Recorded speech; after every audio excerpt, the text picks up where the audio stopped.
Hello everyone, so welcome to a brand new channel from eCareerPoint, and today we are going to study about one of the most important and interesting chapter in chemistry, and that is mole concept.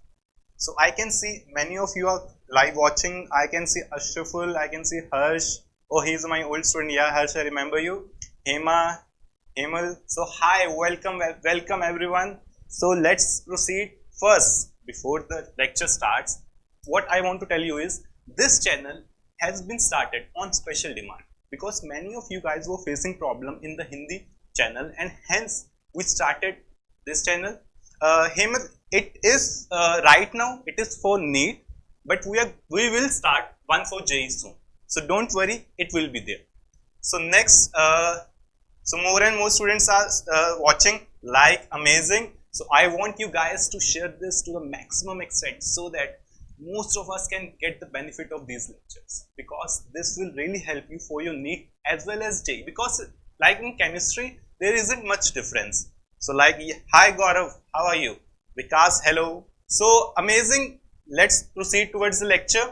Before this, let's introduce our faculty to you guys. That is, this will be the faculty team for the NEET channel. That is me myself, that is Nikhil sir. I will be taking the chemistry section. Then Krishna ma'am is there. She will be taking your biology, complete biology, as well as Sumit sir is there, who will take your physics section. So the classes, as well, you can see the times, right?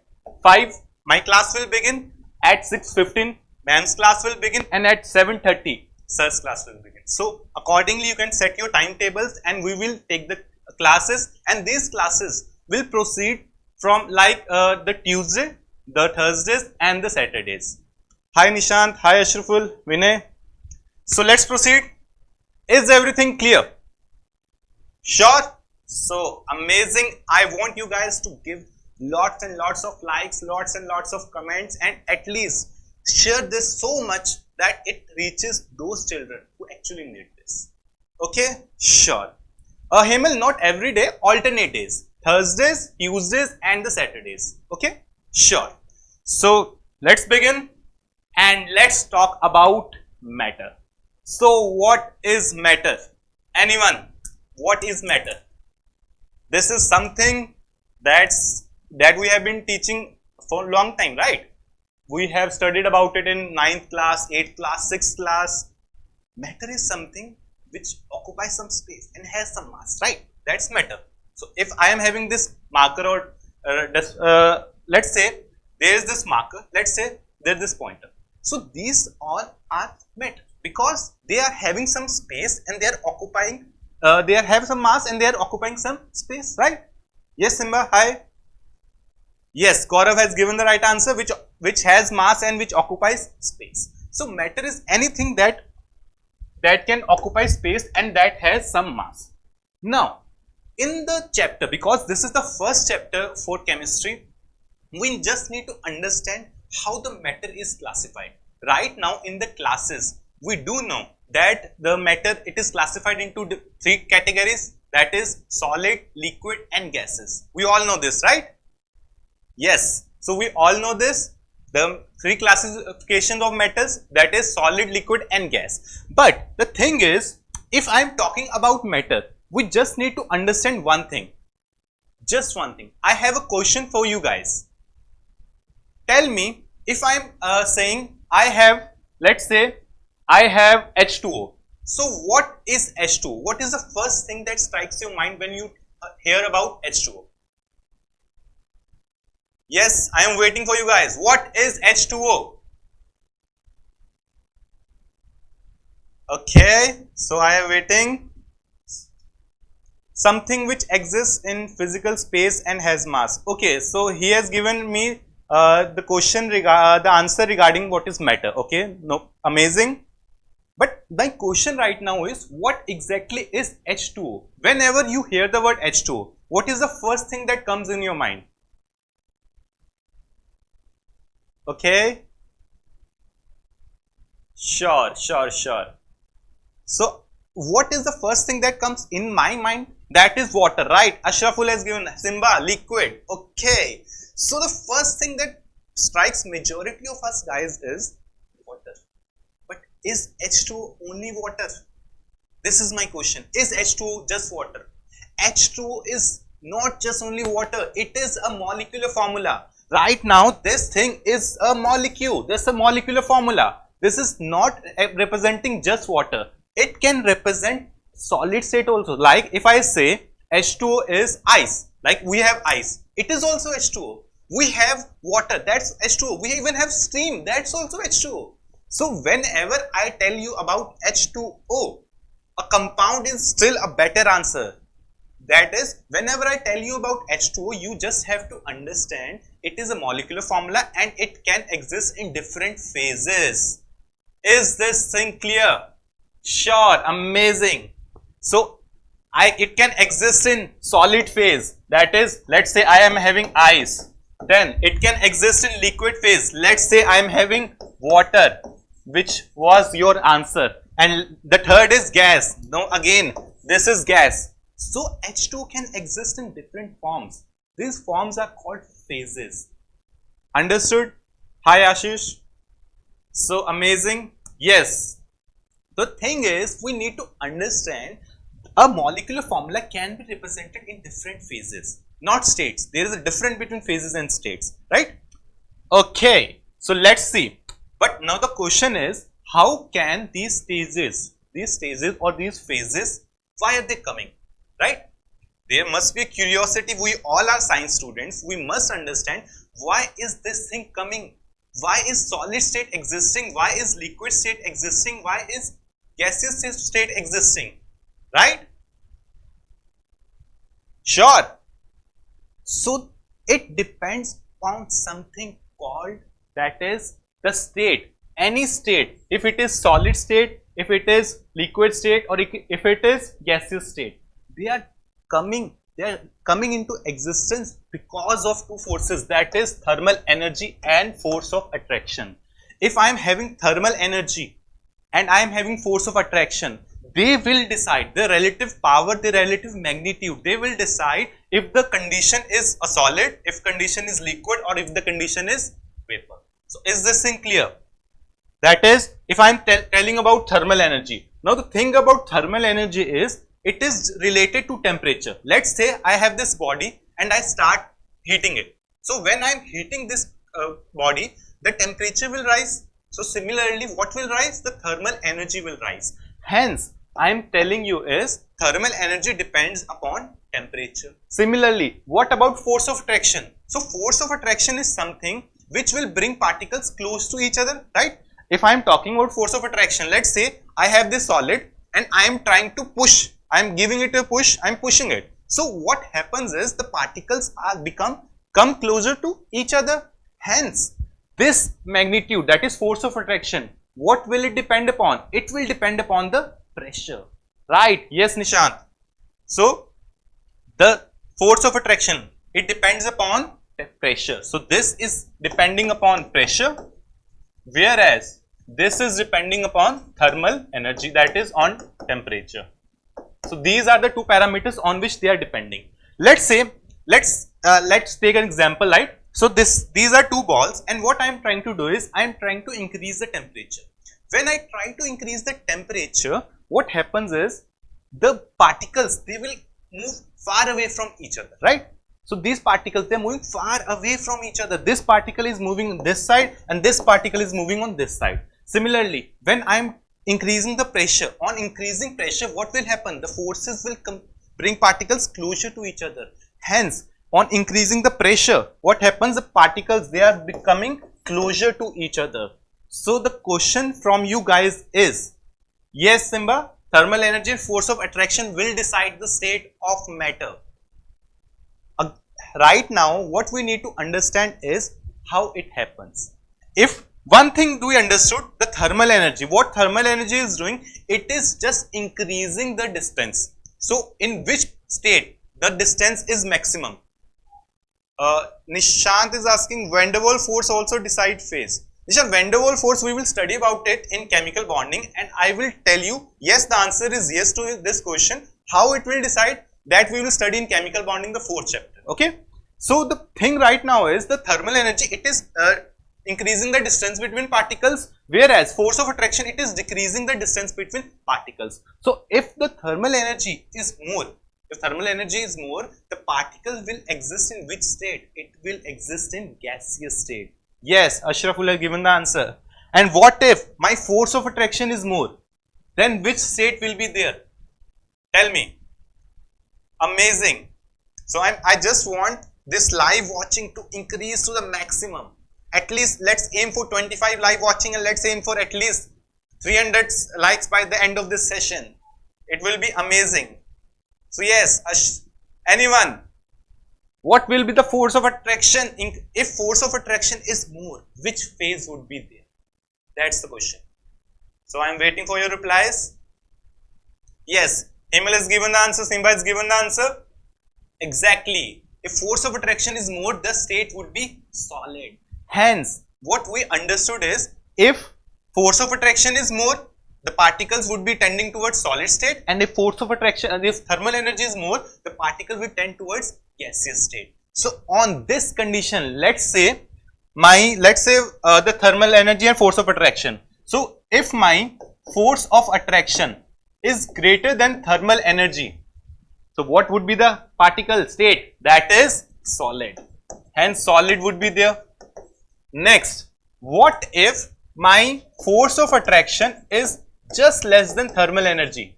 In that case, what phase, what state we have? That is liquid. Amazing. And in case my force of attraction is very less than thermal energy, then the state would be gaseous. Okay? Sure? Sure. So let's proceed. Now, depending upon these three, we have solid, liquid and gaseous. So these are the three phases, the three stages, depending upon thermal energy and force of attraction.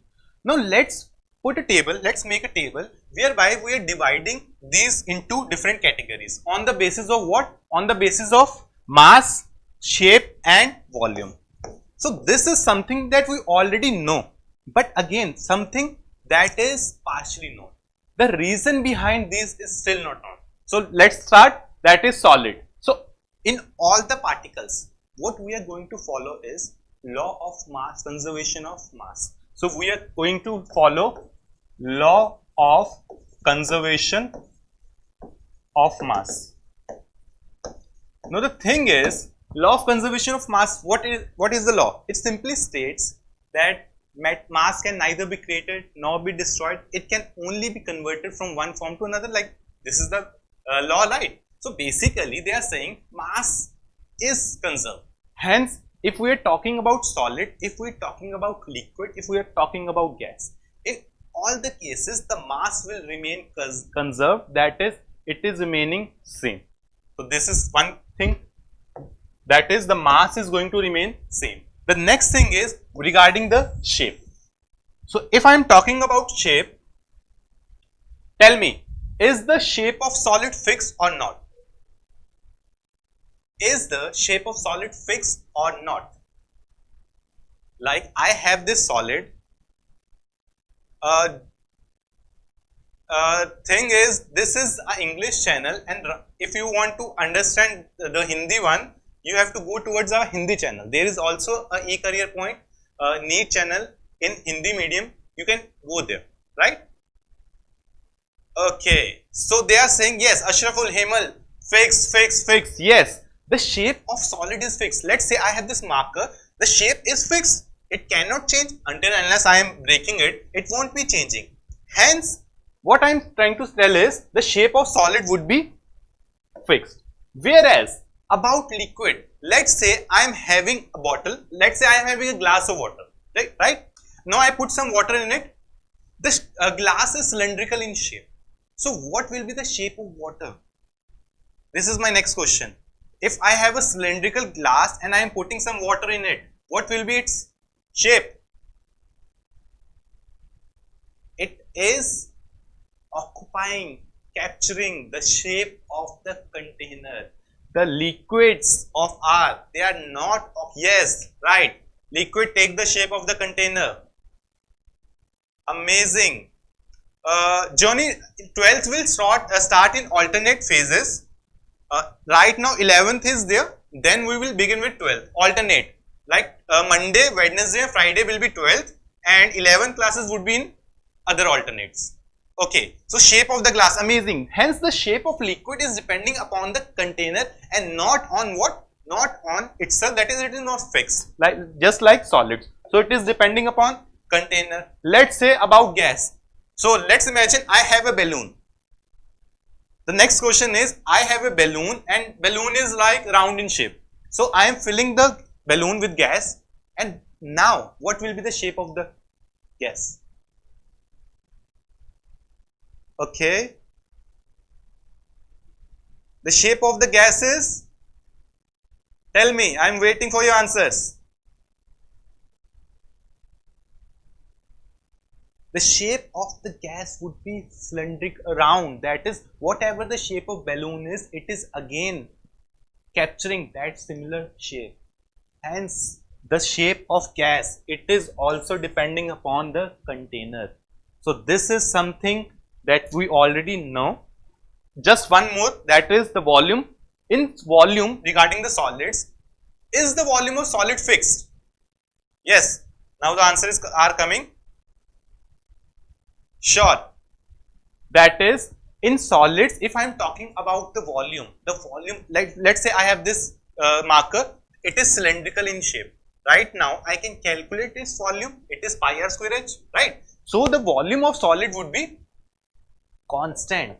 Whereas about liquid, let's say I have a glass of water, I have another glass of water, and here I have 50 ml of water. So what I am trying to do is, I am transferring the water towards other glass. So will my 50 ml of water change? Will the volume change? The answer is no. The volume of water won't be changing. Hence, the volume of a liquid is also constant. Understood? Yes. Amazing.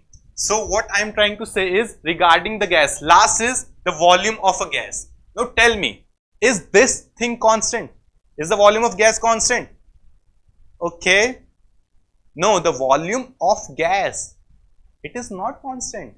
Let's say there is a guy who's new to the class and he has applied some perfume.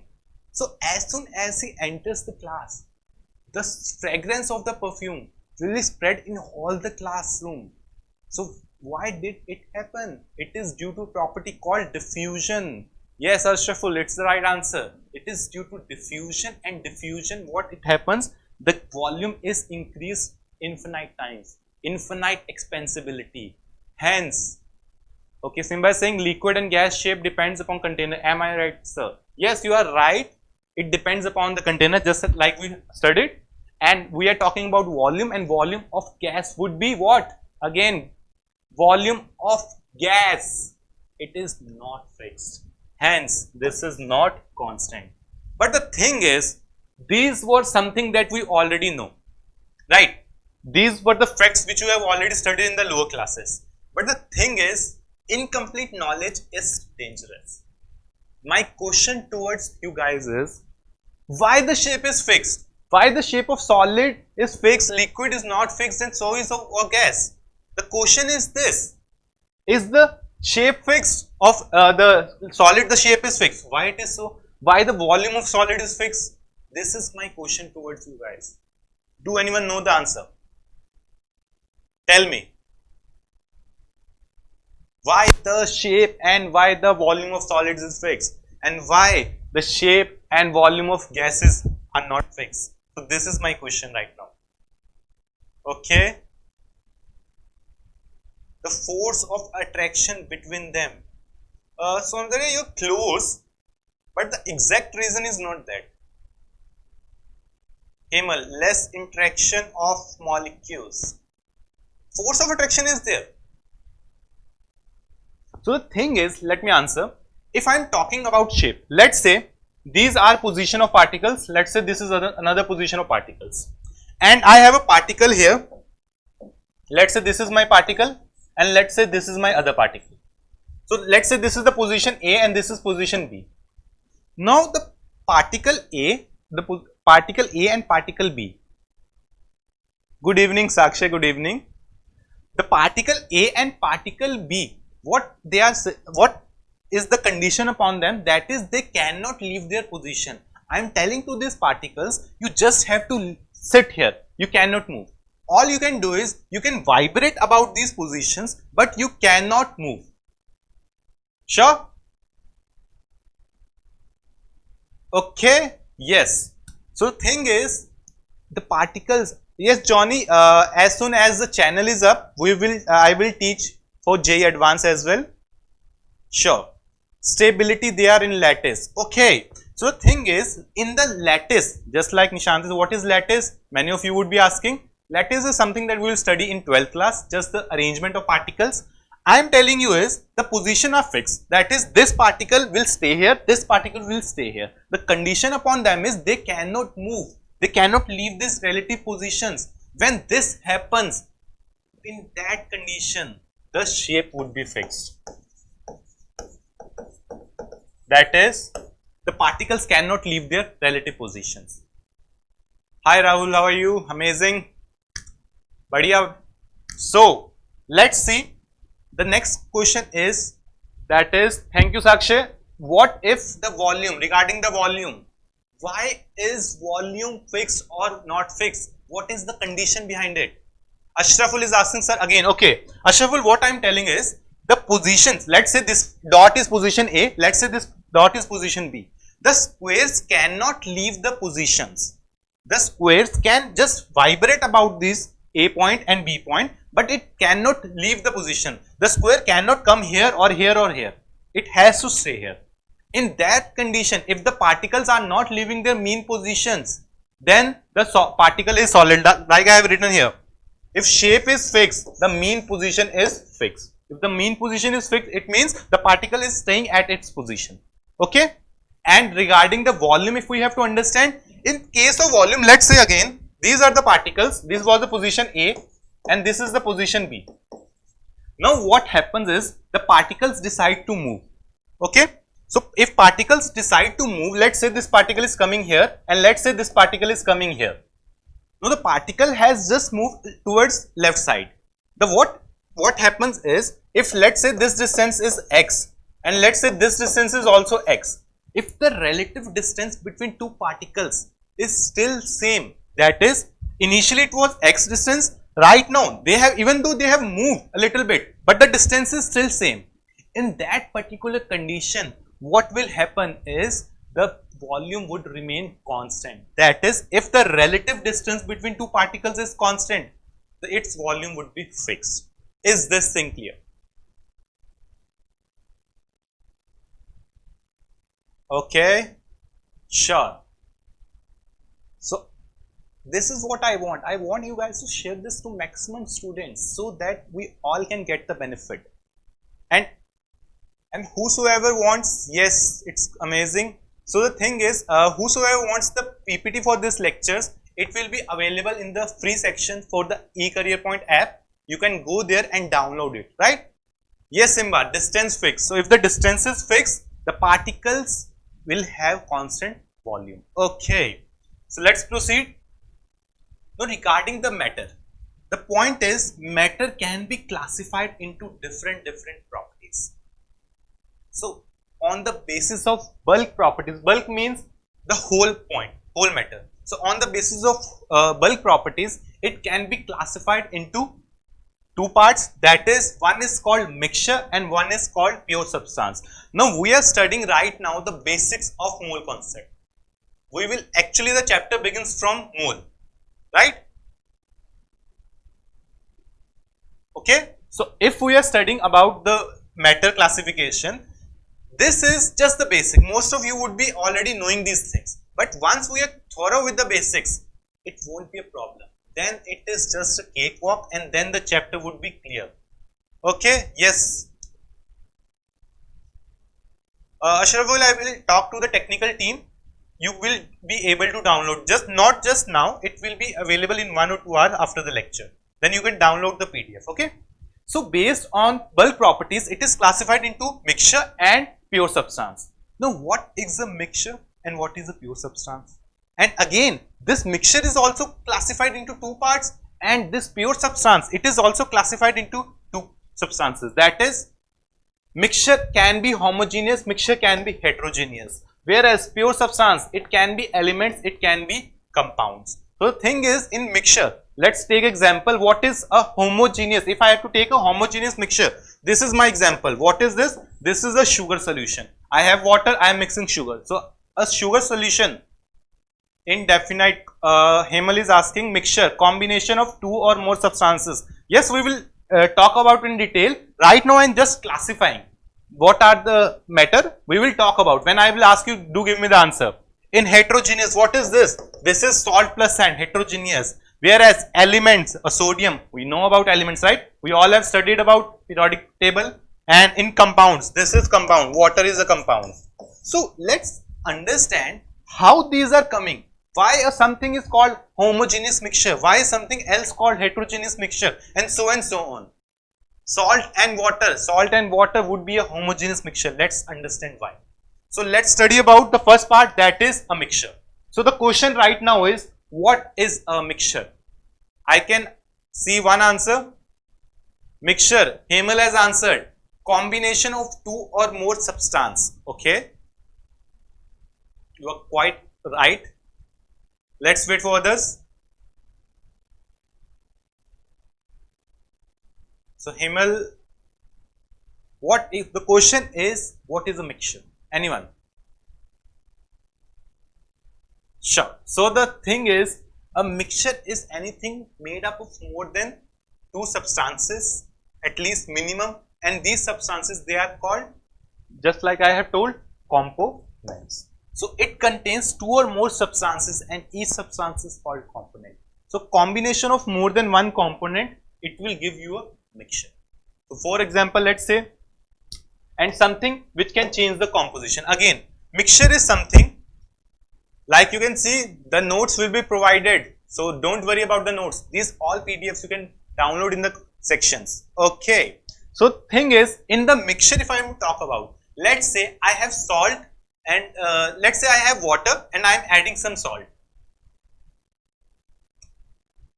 Okay. So if I have water and I am adding some salt, what I am making is a mixture, because what I have two components. Salt is one component and water is other component. And when I am mixing them, adding them, I have a mixture.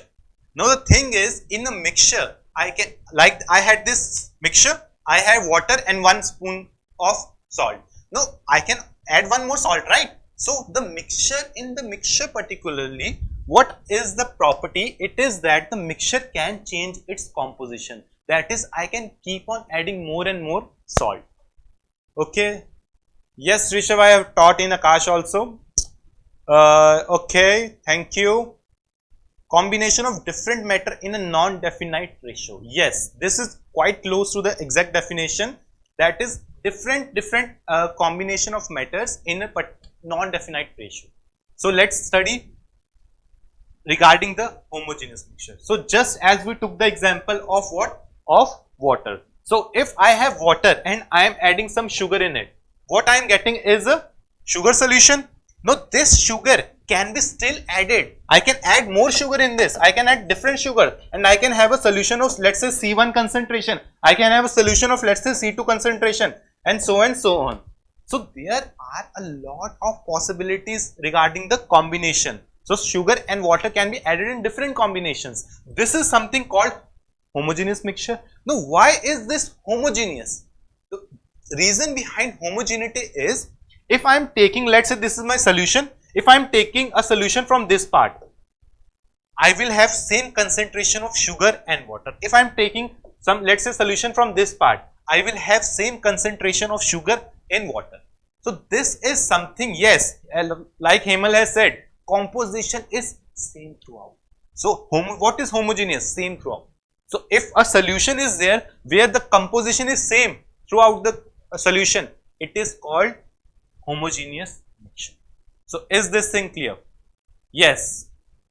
Now let's understand about, so this is the definition. If the composition of the mixture remains uniform throughout, it is called homogeneous mixture.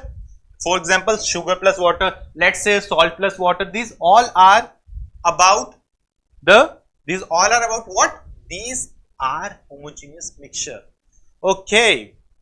Yes, Ashraful. Tell about your education. Arey, Johnny, what do you want really? Yes, Sandra, clear. Actually, I have studied from DC, Delhi College of Engineering. Right now, it is called Delhi Technological University. So many of you guys, at least your engineering friends, would be knowing about it, right? Yes. So let's proceed. So thing is, next is heterogeneous mixture. So for heterogeneous mixture, what I have is, this is a salt plus sugar. So I am taking a salt plus sugar combination, and what I am calling it is, this is called heterogeneous mixture. Now why heterogeneous mixture? Why it is heterogeneous? Okay, so John is asking why not IIT or NIT. Okay, John, if you know about IITs or NITs, I scored 6000 rank in IIT Advanced. So I wasn't getting the stream of my choice. I wanted electrical in DC.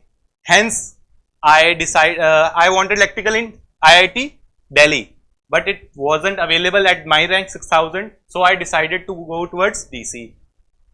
If you know about DC, it's an amazing college, right? You can come to it. Sushant Singh Rajput is from there. So the thing is, why is this called salt plus sugar? This is called heterogeneous. Yes, this was what I was waiting. It is not mixed in solvent thoroughly. Exactly. If I am taking, let's say, salt plus sugar from this side, it can be there is more salt and less sugar. If I take it from here, it can be like I just have salt and no sugar. So the composition here is different. Yes, the ratio is different. This is what we call heterogeneous mixture. Understood? Sure? Amazing. So what I want is, let's define, if the composition is variable and the components can be found in some parts and other, it is called heterogeneous mixture. So this is my definition. Is this thing clear? Sure. So next is pure substance. So regarding pure substance, now we are shifting towards pure sides. Yes. So pure substance, let's say I have example of sodium. Pure substance was divided into two parts, right? In mixture, what happened? In mixture, we had more than one components. Whereas in case of pure substance, I will have only one component. If I am having hydrogen, I will have hydrogen throughout. Amazing. If this is the thing regarding pure substances, that is only one component will be present throughout. Now, depending upon this component, let's say what is elements? Element would be something like this. This is what? This is a sodium. Picture of sodium. Sodium is 11th atomic number of the periodic table. Hence, this sodium will be present throughout. If I have this crystal, this solid, this will be present throughout. The sodium atoms would be making this. Hence, this is called element. Where let's take some more examples. Let's say I am having hydrogen, I am having chlorine, I have potassium, so and so on. All these are pure substances, and what pure substance? They are called elements. Is this thing clear? Sure.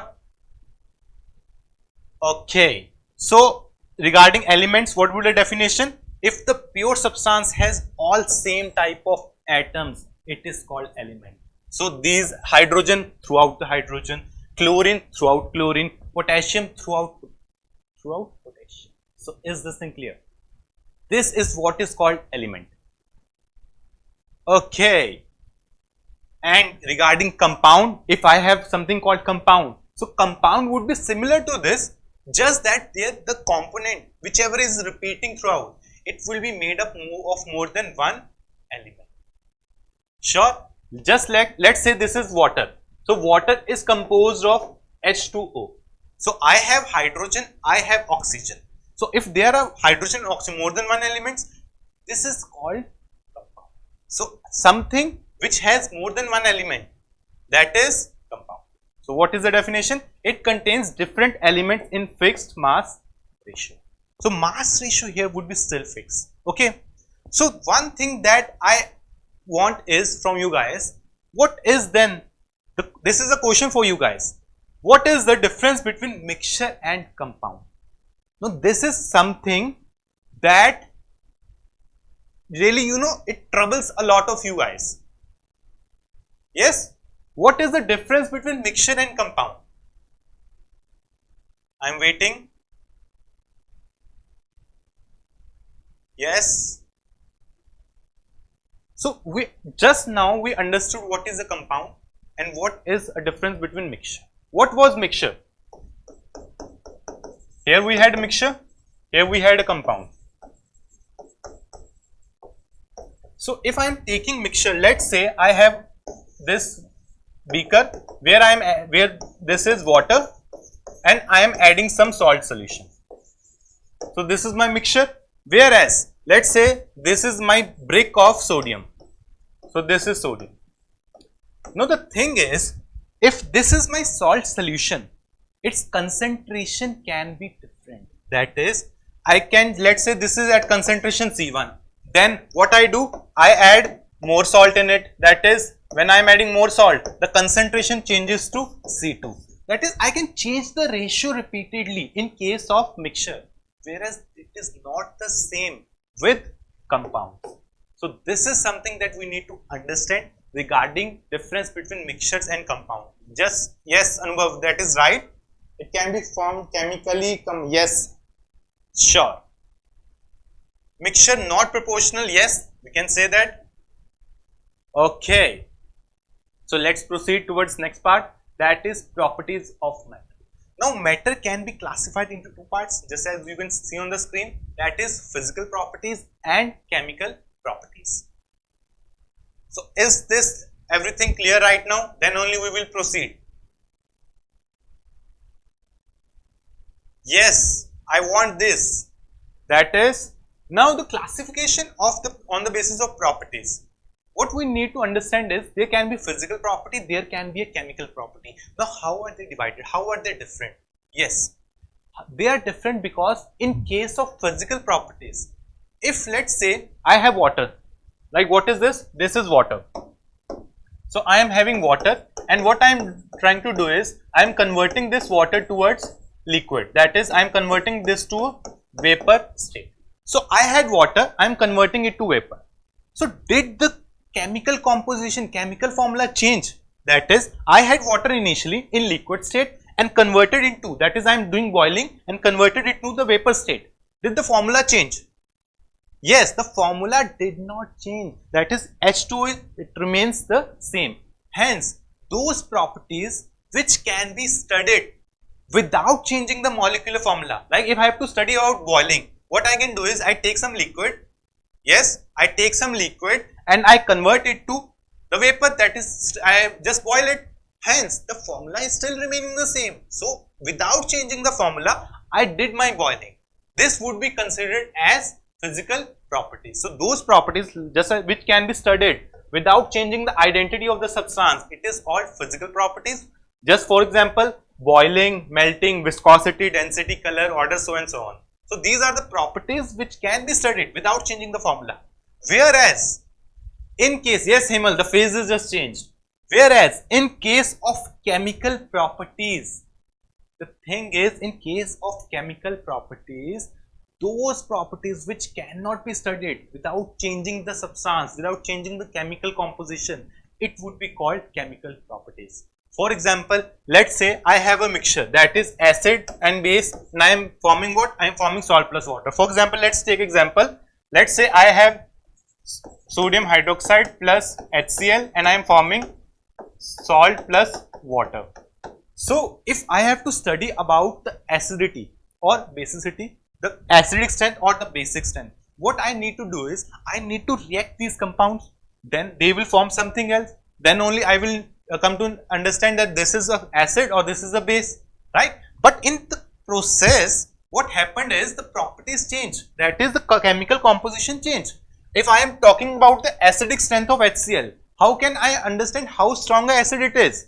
It is by reacting it with the base, right? So I have to react it with the base and at that moment it converted itself to sodium chloride and water. So its formula changed. So whenever the formula is changed, and if we are studying the property, it would be called chemical properties. Amazing. So what are chemical properties which cannot be studied without changing the identity of substance? For example, let's say I have calcium carbonate. So I have to understand the decomposition temperature. What property I am talking about? I am talking about decomposition temperature. So if I have to talk about decomposition temperature, I need to decompose this compound. If I have to understand what is TD, TD is decomposition temperature. Yes, so if I have to understand about the decomposition temperature, I need to decompose. I need it to come to that temperature where it will convert itself to calcium oxide and carbon dioxide. So this is something which is studied while changing the properties, the chemical formula. This is called chemical properties. For example, let's say we have acid-base reactions, rusting is there. When iron rusts, it completely changes. The molecular formula is changed. So these are called chemical properties. Okay, so if you are having some doubt, you can still ask me. Sure? Okay. So let's proceed. Now these are the unit system which we need to understand before we actually jump into the mole concept and all the formulas which we need to understand, right? So this unit system, it is given in your chemistry NCERT as well as your physics NCERT. Yes, so we have to learn about these. That is, if I have to measure the length, so length is measured in meter and the unit is m. So these are something that we have to already know, we have to understand. Some of them you would be knowing, some would be new to you guys. So about mass, mass is measured in kilogram. What are these units? These are SI units, that is Standard International. These are something we need to get familiar with. Yes. Hence, let's say about time. So time is measured in second. Symbol is S. Similarly, electric current. Current we won't be using that much in chemistry, but it would be there. Then temperature. Temperature is always measured in Kelvin. We will understand about it. Then luminous intensity is something related to light regarding photons, but it won't be that much in coming in chemistry. It would be coming in your physics classes. So do talk to your physics sir. Yes. And it would, the unit is candela and CD is the measure, and amount of substance. This is our chapter, that is mole. So mole concept we have to study. The next, I guess 10 to 15 lectures would be on this topic. Yes. Okay. And two supplementary quantities are there. It's called plane angle and solid angle. These won't be coming in at least our course. So it will be coming in physics. So you know the drill, right? Okay. So let's proceed. Next are the prefixes used in the SI system. Now these are the quantities which we need to know. At least not all, obviously you cannot go through in one sitting. At least learn about what is deci. So deci is 10 raised to power minus 1. What is centi? 10 raised to power minus 2. What is milli? This we all need to know because these would be used in the numericals. So micro is still variable. Nano is there. They have not given 10 raised to power minus 10. What is 10 raised to power minus 10? It is angstrom. So this is something we need to know because in chemistry 10 raised to power minus 12, these would be the quantities which would be coming. So we need to get ourselves familiar with them. Whereas in these big quantities, iota won't be there, zeta won't be there, hexa won't be there, peta won't be there, tera won't be that much. From these are important. These are something which you have to understand, which you have to memorize because we will be using them in our numericals. Sure? Okay. So let's proceed. That is the scientific notation. Yes, Simba, angstrom. So is this thing clear? Sure? Okay. So regarding scientific notation, what we need to understand is in chemistry, we are going to face very big numbers. Let's say in 1 gram of hydrogen, how many particles are there? There would be infinite amount of particles. So if there is a big number like this, does it make sense to write it as this 602300000? I don't know how many zeros. Yes? which is easier to write? How you want to write in your copy? This is the easier way or this is the easier way? Obviously, it makes sense to write it as that way. So this is something called scientific notation. Because in chemistry, we are going to face large numbers which can be represented in this form, and we are also going to face very small numbers. Like let's say I have this number. So this is very small. So do I write it as 0.0000? I don't know how many zeros, and 166. Yes? Hi Utkrish, hi Mahesh. Yes, Anubhav has answered 20 zeros. So the thing is, do we have to write those 20 zeros? That's my question.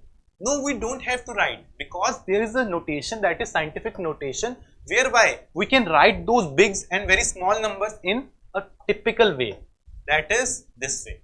So in scientific notation, what we have is, we have a number, let's say n, and what is n? It will be number between 1 to 10, like from 1 to 10. And what is this small n? Small n is, it can be positive or negative. Just like here it was 23, it is a positive number, whereas here it is minus 24, it is a negative number. Understood?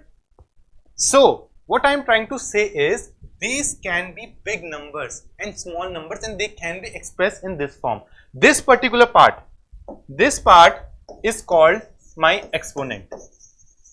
So this is my exponent part, and this part is my normal number part, and this number, yes, this number can be between 1 to 10. Just as we had 6.023 between 1 to 10, similarly 1.66 between 1 to 10. Yes? Okay. So let's solve a question then. Represent in scientific notation. This question is for you guys. Solve fast. So I have to represent this in scientific notation, 0.00015. So can you write? The question is, you can write with that symbol, right, which come in your screen. Yes. Okay, it's taking time for you guys. Okay. So what will be the answer for A part? 0.00015. So I have to express in scientific notation. Yes. So what will be the answer? I have 1, 2, 3, 4, 5. So 5 digits after the decimal. Yes, Ashraful has written. Let's say, Ashraful, is the power correct? Just go for, look at the power. Ayush, again power of 10. Anubhav has written, right? So what we have to do is, we have to shift the decimal towards the right side. Yes? Yes, Utkaresh, I was in Akash. 1, 2, 3, 4. So the answer is 1.5 times 10 raised to power minus 4. Is this thing clear? Minus 4 or minus 5? Ayush?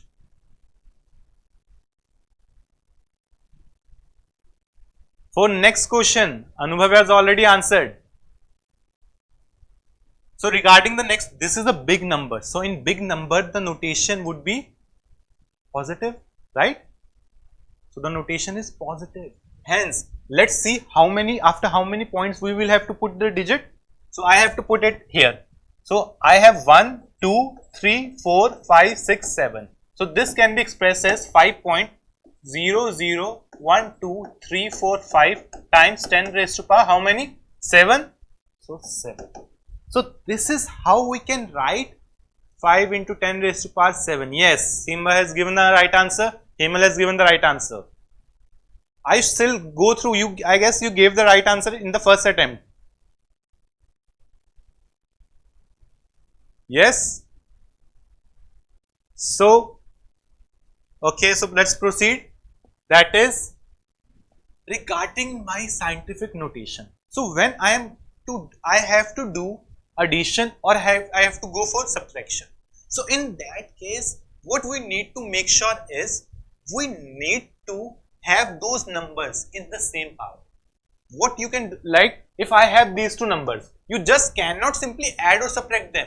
You need to make sure the powers of these exponents, they are same. If the powers are same, then only go for addition and subtraction. So this is really important. This is something which you can make a mistake about. Okay? Yes? So let's say, so a question. So I have a question. While doing the subtraction or addition, the exponent of scientific notation should be same. So this is something that we need to understand. Next is, what is the difference between precision and accuracy? So this is my question towards you guys. This is the last topic for today's session. So difference between precision and accuracy. So what do you think? What is the difference? Because this is some topic which really, it creates a lot of confusion. The difference between precision and accuracy, because we in general life we use them interchangeably. This is very precise, this is very accurate. But what exactly is precise and what exactly is accurate? This we have to understand. So do anyone want to give the answer? Difference between precision and accuracy? Yes. Very close. Yes, it is very close yet very different. Simba, no answer. Ayush, human error.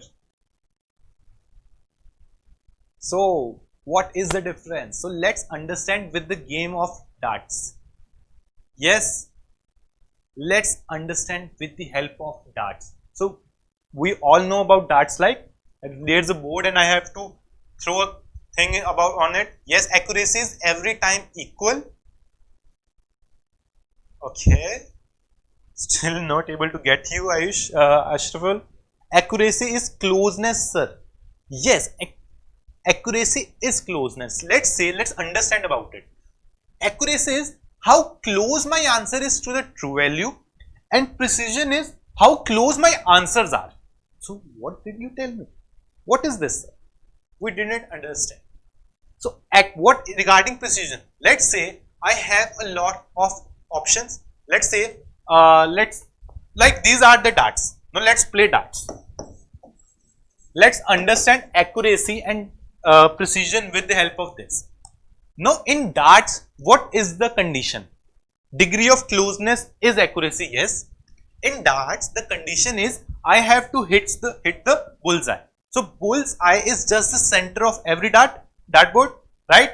Accuracy reflects how close a measurement is to a known value. Yes. And precision reflects how reproducible measurements are. Yes. Anubhav, you are very close regarding these. So how to express them? Let's say this is my bullseye and I have to hit my dart as close to at this possible. So if I am hitting all my darts, let's say this is my dart 1, dart 2, dart 3, these are my darts, right? So if I am hitting all in the inner circle, my throw is very accurate because it is very close to my bullseye. So this is something called, this is accurate. Why is this accurate? Because it is very close to the true value. True value is bullseye. So if I am throwing the dart as close to a bullseye as possible, I am trying to be more accurate. Whereas regarding the precision, so in precision what happens is, like I took, let's say 10 shots. So how close those 10 shots are, it is expressed as precision. So if in this all the 10 shots are in the inner circle, so this is something called precise. That is, it is accurate and precise. Why it is precise? Because they are close to each other. So the closeness represents precision, whereas the closeness to a true answer represents accuracy. So let's try with another shot, that is this. So this is my shot. So these I took 7 shots and they are striking here. So is this thing accurate or is this thing precise? This is my question. Yes. So right now the options are close to each other. So what it will called? It will be called precise because the options are very close to each other. But are they close to the bullseye? They are not close to the exact value. Hence, this is not accurate. So, it is precise because they are close to each other, but it is not accurate, as the answer is far away from the exact value. Yes. Regarding the third part, now let's say I have something like this.